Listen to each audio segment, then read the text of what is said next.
Good morning, students. Say your prayer. Thank you. நான் ஒரு நல்லாசிரியர் நான் உங்களுக்கு தாயாகவும் தந்தையாகவும் மருதுமுறையாக அன்போடு கல்வியை போதிப்பேன். நான் ஒரு நல்லாசிரியர் நான் உங்களுக்கு தாயாகவும் தந்தையாகவும் மருதுமுறையாக அன்போடு கல்வியை போதிப்பேன். நான் ஒரு நல்லாசிரியர் நான் உங்களுக்கு தாயாகவும் தந்தையாகவும் மருதுமுறையாக அன்போடு கல்வியை போதிப்பேன். Okay, students, take your social science book. Take page number 159.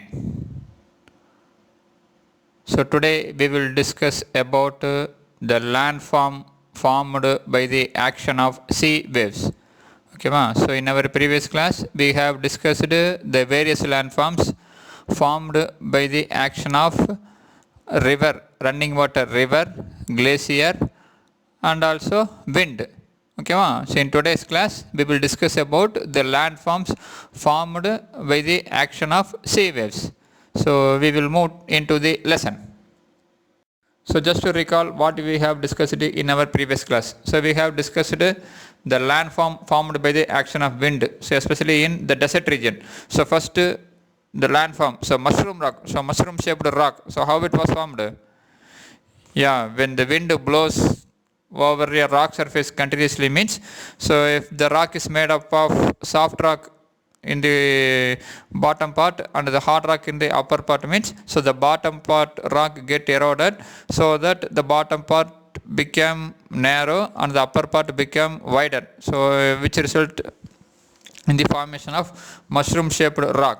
Then the Inselberg, so Inselberg is nothing but the hard rocks. Okay, so when the wind blows continuously means the hard rock won't get eroded easily, but the surfaces around it get eroded so that it emerges like it rise like a pillar or it rise like a mountain. Okay, so that's look like a mountain. So that is called as Inselberg. So sand dunes, so nothing but, so in the desert region you can see the wave like formation. So the wave like sand formation. So how it form means because the blow of wind. So since the wind blow continuously in this region, it forms like a dunes, it forms like a wave like structure, that is called as sand dunes. So if the sand dune is in the crescent shape, it is called as bar sands. Then loess, so loess is nothing but when the sand or the gravels deposited in a larger area. So when the sand which is light in weight, when deposited in a large area, it is called as loess. So we have discussed these things in our previous class. So mushroom rock, Inselberg, sand dunes, bar sands, and loess. So the landforms formed by the action of wind. In today's class we will discuss about the landforms formed by the action of sea waves. First, sea coast. So what is a sea coast? Have you visited any coastal region? Where the land separated from sea. So the part of the land adjoining or near the sea, it is called as sea coast. So if the boundary of your coast where land meets the water, it is called as coastline. So sea coast means the part of the land adjoining the sea. So the part of the land which joins the sea, it is called as sea coast. So the coastal line means, so boundary of your coast where the land meets the water. So where the land meets the water, it is called as coastline. So this coastline is subjected to change, so due to wave erosion and wave deposition. So the waves erode some particles, that is it takes some particles, it take away the particles from the land, so from the coastal line, and sometimes it deposits some particles in the coastal region. So that is the wave erosion and wave deposition. So sea coast means, so the part of the land adjoining or near the sea, that is the part of the land near the sea. So part of the land which joins the sea, it is called as sea coast. Then the coastline means boundary of your coast where land meets the water. So where the land meets the sea water, it is called as coastline. This coastline is subjected to changes, so because of wave erosion and wave deposition activities. So the sea cliff. So what is a sea cliff? So what you can see in this picture? So steep rock. So the rock surfaces, so which is vertical in structure. So which is vertical. So this rock surface is vertical. How it was formed? These steep rock faces are formed when the sea waves dash against them. So when the sea waves continuously dash against them means it form a vertical rock surfaces. So when these sea waves continuously strike the rock surfaces means so cracks developed. So you can see at the bottom of this picture. So at the bottom of this picture, that is the sea waves where it hits the rock surfaces. You can see the crack. How it form means because of the continuous strike of the water. So continuous strike of the sea waves. So sea cliffs are nothing but steep rock faces which are formed. So when the sea waves dash against the rock surfaces means it form a steep rock surfaces. So when the sea waves continuously strikes at the rocks means so the cracks were developed at the bottom of the rock. You can see a lot of crack at the bottom of the rock. Why means because of the continuous strike of sea waves. So when the sea waves continuously hit the bottom of the rock surfaces means then it form a hollow like caves. So hollow like caves which is called as sea caves. So you look at this picture. So you can see some caves. So you can see some hollow caves. How it means? So when the sea waves continuously hit the rock surfaces means it get eroded. So it get eroded and form a hollow like structure. So when the sea waves continuously strike the rock surfaces means so cracks developed which in turn later forms a cave like structure. So form a hollow like caves structure, so which is called as sea caves. So sea cliff, then sea caves. So see this picture, what you can identify? So sea arches, then sea stacks. So first picture you can see arch like structure. In the second picture you can see the wall like structure, that is a pillar like structure. How it was formed? So initially the sea caves formed. So how the sea caves formed? When the water surface hit the rock surfaces continuously, when the water waves continuously hit the rock surfaces means the rock surfaces in the lower part get eroded and form a hollow cave like structure. So when the cavities of the sea caves became bigger and bigger, so only the roof of the caves remain. So when the water waves continuously hit the caves means so the sea caves became bigger and bigger and finally only the roof of the caves remains which look like an arch shape. So you can see in this picture arch shaped structure. So when the sea waves continuously hit the sea arches, so further erosion, so it breaks the roof and only the walls are left which look like a wall. So only the walls are left. So this is called as sea stack. So sea arch, sea stack.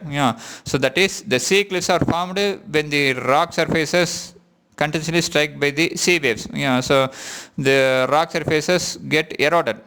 So the sea waves if continuously strike the rocks at the bottom region means so the cracks are developed. So the cracks then later fall down and forms a hollow like caves on the rock surfaces which is called as sea caves.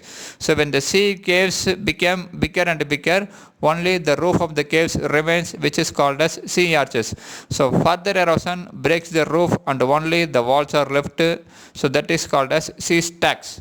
So sea cliff, then to sea cave, then to sea arches, then to sea stacks. So these are the landforms formed by the action of sea waves. Then the sea waves deposits sediments of sand and gravel. So gravel means small stone along the shores. So along the seashores, so which forms the beaches. So the sea waves, so because of its deposition activity, deposits some sediments. So some pieces of gravels and some sand along the shores, which forms the beaches. So beaches are nothing but the deposition sediments of sand and gravel. So gravel nothing but small stones. So sea waves deposits sediments of sand and gravel along the shores. So sandbar, so elongated deposition of sand. So beaches means deposition of sand or gravel. So sandbar means elongated, so lengthy, so elongated deposition of sand or mud found in the sea almost parallel to the coast. So the sandbar are nothing but the deposition, elongated deposition of sand or mud. So mud means so sand sometimes mixed with water. So that is called as mud. So which are found in the sea. they are located almost parallel to the coast, so almost parallel to the coastal region. So the sandbar are located, so beaches are nothing but the deposition of sand and gravel along the coast. So sandbar are nothing but the elongated deposition of sand or mud found in the sea, which is lie almost parallel to the coastal region. So that is called as sandbar. Then lagoon. So what is called a lagoon? So they are nothing but shallow stretch of water partially or completely separated from the sea. So a water body which is located near to the coastal region, which may be partially or completely separated from the sea. You can see in this picture. So the upper part, it is a lagoon. It is a shallow stretch of water which is separated from a sea, which is separated from the sea. So the bottom part, say some of the ships are standing now. Some of the ships are there now. That is a sea. But the water body in the upper part gets separated. So, but it locates nearly. But it is located just near to the sea. But it is separated. So that is called as lagoons. So examples for such type of lagoons were Chilika Lake in Odisha, then Pulicat Lake in Tamil Nadu, then Vambanad Lake in Kerala. So Pulicat Lake so lies between Andhra and Tamil Nadu. So these lakes, that is Pulicat Lake and Chilika Lake, so located just near to the Bay of Bengal. And if you take Vambanad Lake, it is located in Kerala, that is located near the Arabian Sea. So lagoons are nothing but the shallow stretch of water partially or completely separated from the sea. So example for lagoons are Chilika Lake, Pulicat Lake, then Vambanad Lake in Kerala.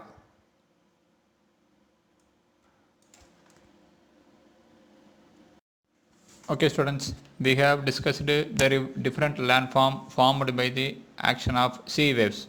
So sea cliff, so sea cave, sea arch, then stack, then sand beaches, then sandbar, then lagoons. So in this slide you can see the formation of cave, arch, stack.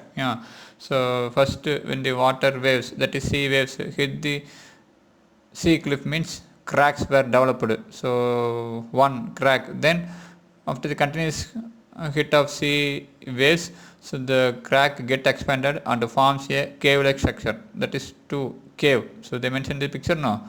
Then continuous erosion finally result in the formation of sea arch. So then due to the arch which became bigger and bigger, so the sea waves erode the arch surfaces and form a stack like structure. So you can see in this picture, so first crack, then second cave, then third one arch, then fourth one stack. Then apart from that we have discussed the beaches, the sandbar and the lagoons which are seen in the coastal region. So which are seen in the coastal region. So these are the different type of landform formed by the action of sea waves. Okay students, so if you have any doubt just contact me. So the second lesson in geography, so exogentic process over. So today's homework, so take your book, come to page number 161. So fifth Roman letter, sixth question. So what is lagoon? Give an example. So take page number 160. You can see at the top, so lagoon, red color dimension. Lagoon is a shallow stretch of water partially or completely separated from the sea. So example, you can write any one example. So Chilika Lake in Odisha, or Pulicat Lake in Tamil Nadu, or Vambanad Lake in Kerala, anyone. So just write this as your homework. Then for textbook reading, so take page number 159. See the heading sea waves. So just below the do you know. So sea waves. So read that first paragraph. Then below the image, so the coastal landform image they gave now. So below that paragraph, that is the erosion and deposition. So read these two paragraphs. Okay students, in tomorrow's class we will move to a new lesson. So we have discussed about the landform formed by the exogentic process, exogentic agents. So that is the river, glacier, wind and waves. Okay va? So I hope no doubt you have. So if you have any doubt, just to contact me. Okay va? So thank you, have a nice day.